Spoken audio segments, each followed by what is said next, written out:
You ask Tiger to solve. This deals with linear equations with one unknown. The final result is x equals 686. Let's solve it step by step. Simplify the expression. Simplify the arithmetic.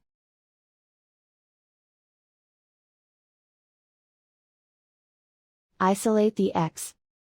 Multiply both sides by 14. Group like terms. Multiply the coefficients. Simplify the fraction. Simplify the arithmetic. And so the final result is x equals 686.